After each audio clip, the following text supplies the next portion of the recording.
Hi guys, welcome to Plant Park Podcast, your choice hub for book reviews and crucial conversation. By the way, the song in the background is the love song by M.I. Abaga. Okay, so this podcast we've been here since 2021 and we've been reading books and reviewing them here. Books on leadership, self-help books, you understand, personal development, relationships, parenting, and even we started doing fiction books as well. And it's been an amazing ride. Thank you for sticking with us and sharing with your friends and with your community. And what we are all about at Plant Path Podcast is just saying that adulthood can be a lot. It's ain't easy, you understand, and there may not really be time to read, but we refuse to, amidst the demands of adulthood, we refuse to run on empty intellectual steam. We would embrace reading, we would embrace lifelong learning. If you don't have time to sit down and read the books ourselves, we would sit down, we would listen to book reviews as we drive, as we go about our everyday life, as we cook, as we're at home, as we're waiting on queues, waiting at the airport. We'll just prioritize our lifelong learning and infuse it into our everyday life to ensure that, you understand, we keep learning. That's all we are at Plant Path Podcast. And for staying through, you understand, thumbs up to you, you understand, because I realize that sometimes when you feel guilty that I do not have time to sit down and read the book. But for you to even tune into this podcast, you're already doing well. Trust me, than the average person. Trust me. This year 2024, one of the best things that happened to me, well, I got married, I have new friends, strengthened my old relationships. But one of the things that has really happened to me that I'm really excited about is that I found Adesua Oman Nwokedi. She's such a brilliant author, and one of her first set of books that I read is a 5-part series called Ginika's Bridesmaids. When I was reading this book, I was so glued to it. Literally, as I'm working every day, my reward is to read Ginika's Bridesmaids. I literally couldn't do any other thing. I literally couldn't just wait to finish the books because they were just amazing. From book, and we've reviewed all of them.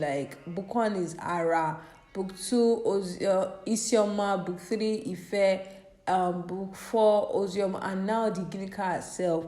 We are reviewing it today. Yoruba people will say, I can't foul lori. We can't talk about Ginika's bride without talking about Ginika herself. So yeah, that is what we're going to be doing today, you understand.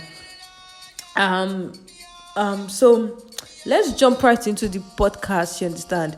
But before we do so, there's something that my big sister Odefusha Abiodun posted on our status some days ago. She was like, the thing says your purpose isn't just what you do, it's a thing that happens to others when you do what you do. You understand? So it's not just about doing what you do, it's the ripple effect on the lives of other people, really. That's what purpose is. And I'm really grateful for Adeso Omanimokedi. Yes, I'm gleaning into this aspect of our life. Despite a busy schedule, ensuring that she writes and then, just creates a beautiful word for all of us. Let's go on a quick commercial break and we'll be right back to review Sister Ginika. Who said that it can't be done? I smile just to calm me down. I used to feel like I don't belong, but now I feel like Welcome back, guys. It's Plant Path Podcast. Ginika's Bridesmaids. Okay, the other bridesmaids, as you know, they are the ones in the other books. Ara book 1, Isioma book 2, Ife book 3, Ozoma book 4. So now we're talking about Ginika herself. This book is dedicated to the memories of Kabiri Fubara and Adeniyi Henry Ogunwuyi. So Ginika, she's a fine babe. She dresses well, you understand? She's a chick, always showing up correct. I need to really say it because I don't want you guys to say I don't like Ginika because she's a bad girl. Let me just say all the good things I can think about her. She knows how to enjoy the life. She's pretty much enjoying herself, and she's from a rich home as well. But one thing that really quickly struck me from the early days of her character, when I was reading about the other characters, and even as I was reading her book, this particular book, is the fact that I feel that Ginika is someone that is big on self-neglect. She neglects herself. it's good to have parents that have money, a spouse that takes care of you and everything. But there's a part in everybody's lives that no other person can do for you. You understand? Like no other person can do for you. There's some self-working, self-development that you have to personally commit to make your life really like excellent. Because if you're not careful, you'll be you have money, you'll be well taken care of, but you just find out that after like 10 years, 15 years, 20 years, 30 years down the line, you just found out that you've just wasted your time looking good and looking fly all the time. You never really like poured into yourself. That's something I discovered about Ginika early, you understand?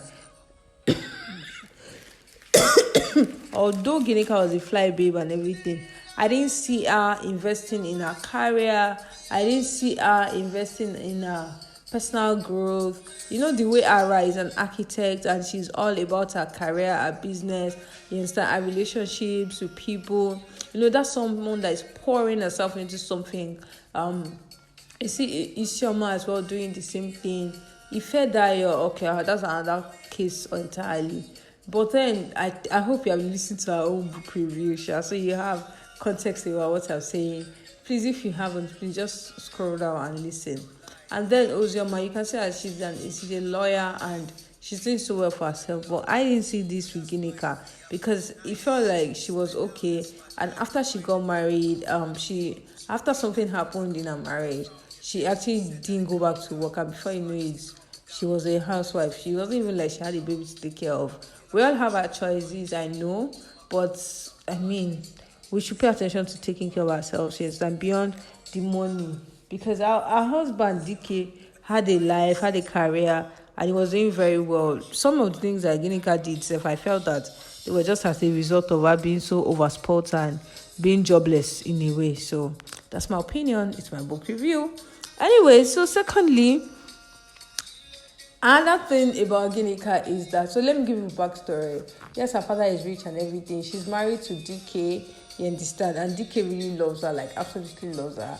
And it just goes to tell us that there are still men that love women. There are women, you understand, that love them absolutely and they will like do anything for you. Like, don't even, there's this societal mindset of, men has come, men are bad people, this, that. There's no good man. Don't let that mindset just even enter your mind at all. There's still very good guys on earth that love, they commit, you understand, and they will do anything for their wives. So DK really loves Ginika, absolutely. And then, but one thing about, and then of course she has her friends. You know, for her to have even brought Isioma, I like her value for relationships, really. Ara has been a long time friend. For her to have brought Isioma, that they were childhood friends and they were not in touch for years. They just had a supermarket recently and she was like, she wanted Isioma, a childhood friend, to be on her Bridesmaids. She never really even cared about how Isioma did not look the part, you understand. And she feels, Ginika feels like a happy-go-lucky person. Saw Ife at a salon and, they just clicked and voila, she's on the Bridesmaid. Then Ozioma is her cousin and they just always known each other all their lives. So you grab what I'm saying, she's just a nice person. But I think there's another thing about Ginika that I didn't like is that she doesn't have so much empathy. Someone that has not really suffered in life and everything. She's just going, I feel that at some point I was like, why not just even help this your Isioma friend? You understand? Like, help her one way or the other. She seems to just be in her own world and be blinded like that. And sometimes I've met people like that that are like, don't you have some kind of compassion? Don't just tell somebody dress nice. You can obviously see that this person doesn't have money to buy clothes. Buy for the person, you understand? Don't just stay in your little world, your little corner, and not experience the world from other people's lenses. So what I was going to say earlier is that Sister Ginika, you are not that sharp, and this is for everybody that feels that they are very smart, because every hidden thing in the world would eventually come out in the open.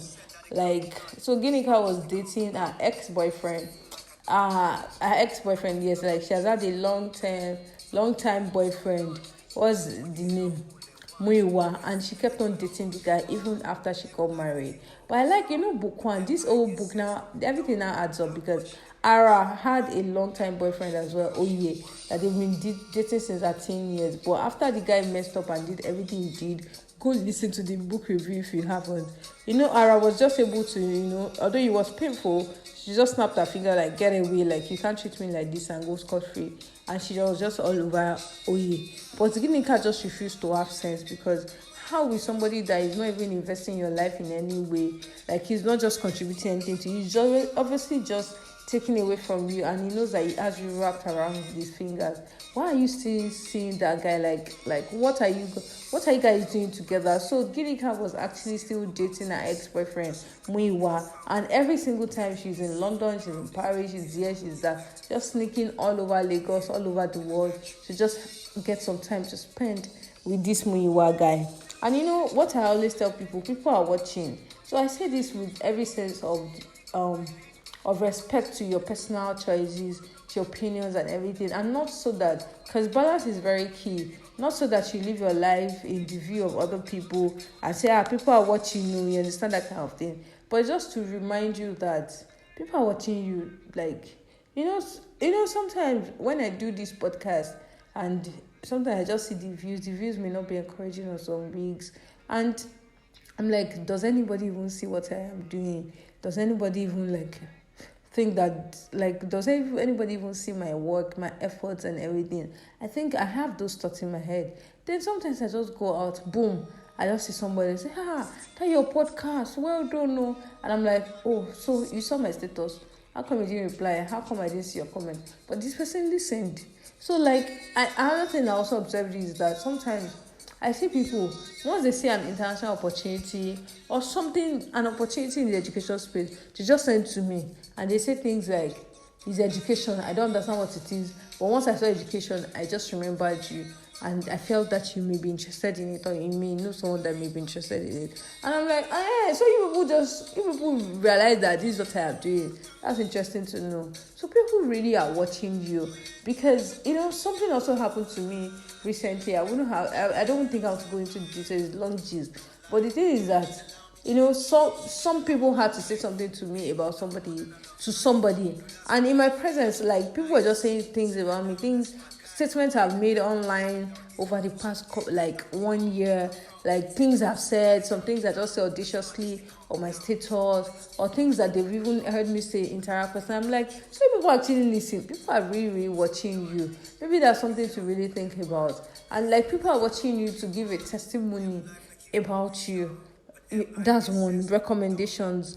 On the other hand, people are watching you and they know what the bad behavior you're doing. So yes, don't live your life because for people's recommendation, people's thumbs up and everything. You understand? But remember that people are just watching you. People see you. Even if they don't do like they see you, they see you.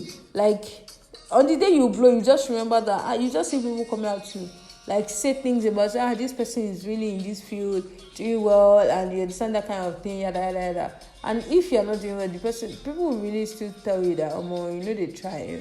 So just to remind you that people are really looking at you, and your good and your bad character.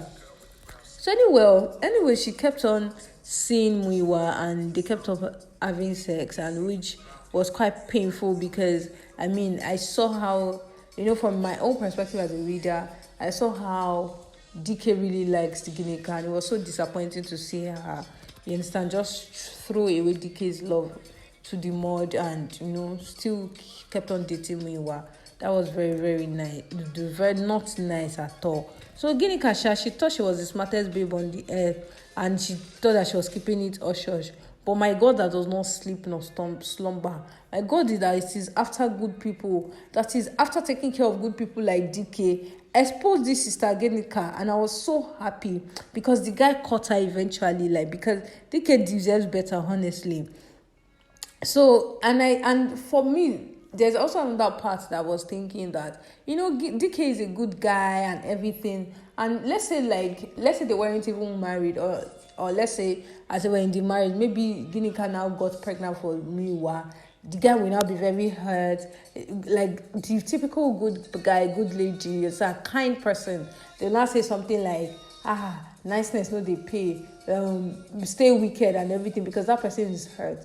You're just hurt, man. So one thing I will tell you, if you know you are from a good place, like you have a good heart, you care so much about people and everything, you need to watch out for yourself, because some people are just selfish. Like Ginika was plain selfish in that relationship.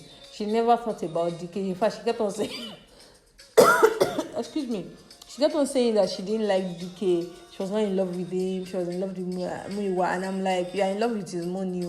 But like the money, you're still collecting the money and using it to fly around the world to see Muiwa Abi, but you don't like DK. So if you're a good person, I feel that I really believe from the depth of my heart. Excuse me, I was drinking water. I'm minding my business. So I was drinking water. So if you're a good person, you have to pay so much attention to ensuring that people don't take it for granted. So this is my own personal principle. When is the stage of choice, I'm very brutal. But once I'm with somebody, you understand? Once I'm with somebody, I'm into somebody, into a project or anything, I give my all to it. So I see a lot of people that at the stage of choice, they are very considerate. When they now enter the thing, they will not try to be standing up for their rights. I'm like, it's too late. Let me give you a good instance. If someone wants to do a partnership with me, or unless I want to select a staff, at that stage, by the way, at Flampa, we do staff teacher recruitment. Very important that I mentioned that to you. So anyways, I now realize that if you are a, what do you call it?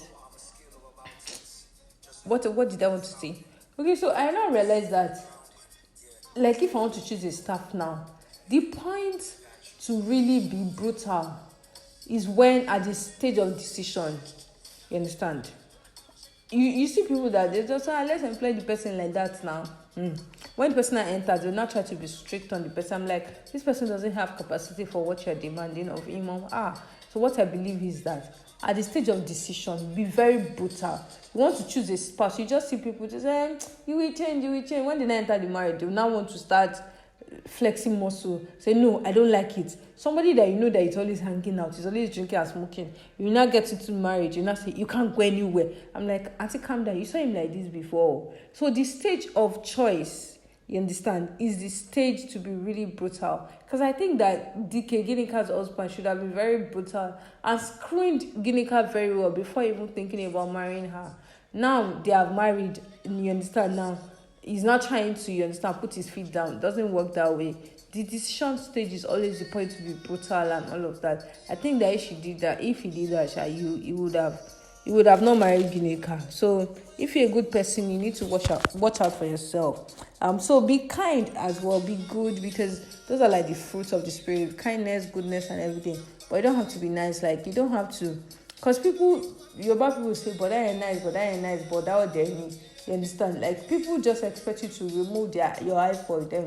You understand? Even when they don't commit to you, your own purpose, they just want to have everything their way. That's very bad. That's a bad way to think. So ensure that you are kind to people, you are Christ-like to people, but you also watch out for yourself. Like, you don't need to be nice.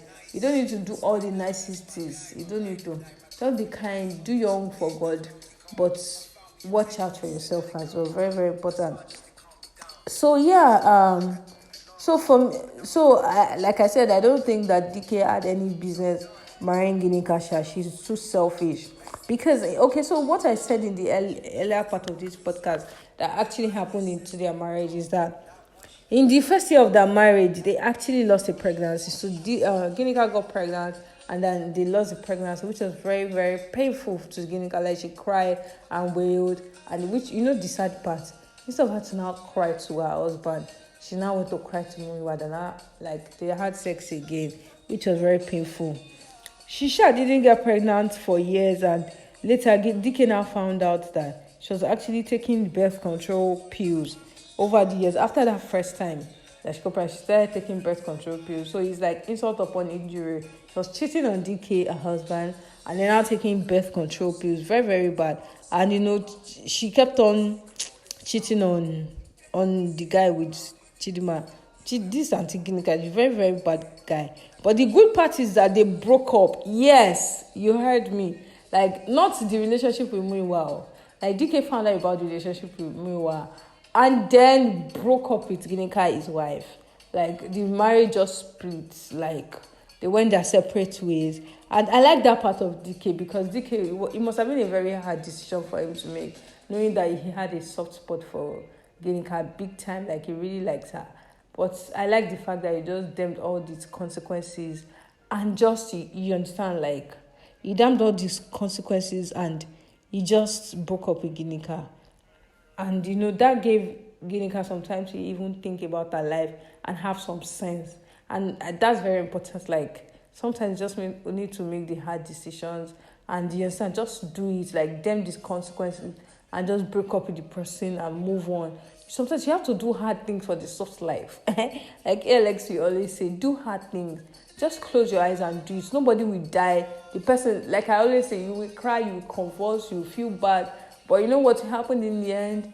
You will still be okay. I like that I made a hard decision because if he did not do that, if DK had not made that kind of decision, Ginika would not have had a brain reset. Broke up with her, divorced her, separated. Well, he didn't divorce her, they actually separated for some time. And then Ginika had some time to think about her life. And then, of course, they got back together, which was good. I like that the story had an happy ending. I also like that they also allowed the story to happen. Not that she not changed her ways. Let it happen. Let the gbazgbos happen. Sometimes, like your people will say, "Taba dale, taba daruto amatusha." You understand that kind of thing. Like some hard things need to be done at times so that some people can have sense. Anyway, so this book really portrays infidelity, grief, friendships, forgiveness, and second chances. Marriage is work, but it is profitable work. Nothing good just happens. Like people don't just have bad marriages or good marriages. You by your actions and you by your choices will determine whether you have a good marriage or a bad marriage. So you have to determine what's up for your marriage to work. You have to determine what you want your marriage to be. I like that Ginika finally came back to her senses and she made the marriage work. They both made the marriage work. And this thing is always a two-way traffic thing. DK was interested from the beginning to make the marriage work and everything. But Ginika wasn't, and he pulled out. And then Ginika was not ready and everybody was now on the same page. Very nice. There are still men that love their wives. Don't go and settle for less. Not every man is a scum. I like that DK is that kind of man that really likes his life, love his wife. And in fact, Ara's husband is like that. Karibi's husband is like that. Ife's husband is like that. Ozoma's husband is like that. So they are good men, no. You don't just marry rubbish, you understand? So reading this book was a roller coaster of emotion. Okay, this is my final parting word after reviewing the 5 books in Ginika's Bridesmaids. These books were a roller coaster of emotions for me. Like the suspense, the drama, the realness in the story. In fact, like I always say, like these ladies are so real in my mind. I hope they are real people. And like it's supposed to be a fiction, but I feel like they just come out from the book and come and do paint and sip with me in Ikoyi. Anyway, so in the end, Ginika and her husband, they renewed their vows. They actually had a baby. They got pregnant again, you understand? And Ginika and her bridesmaids, they live happily ever after. The end. Just cut it. Yeah, so it's so nice to actually I played this song for Ginika because this is a song like Ginika ofe padi keni. Nice. I'm so happy, proud of myself and the entire team of Plant Park Podcast for putting together this 5-part book, 5-part series. It was a lot of work, trust me, it was a lot of behind the scenes work, commitment, and hopefully we'll be able to interview this woman in Mokedi very soon so that we can talk about her personality and a lot of things that go into writing this book. Remember that this is Plant Park Podcast, your choice for book reviews and crucial conversations. Remember to share this episode with your friends and your loved ones. Just share within your community. It's worth the share, trust me. It is worth sharing. Have a wonderful week. Like I say, if you have a book that you want us to review, send a mail to planpathc@gmail.com, PLANNEDPATHC@gmail.com. I'll be glad to consider your request. So have a wonderful week. Love you, love you, love you, love you. Enjoy your weekend. Enjoy your day. Take care. We are sponsored by Plantback Consult, your choice of for teacher recruitment and trainings, mental health trainings, e-course creation, education consulting, podcasts, and lots more in the education field. Have a wonderful day. My name is Tosin Lisk. Bye, yeah. Just so you can know that you found him, and you always safe when you round him. Yeah, you don't have to be alone anymore. And I got you.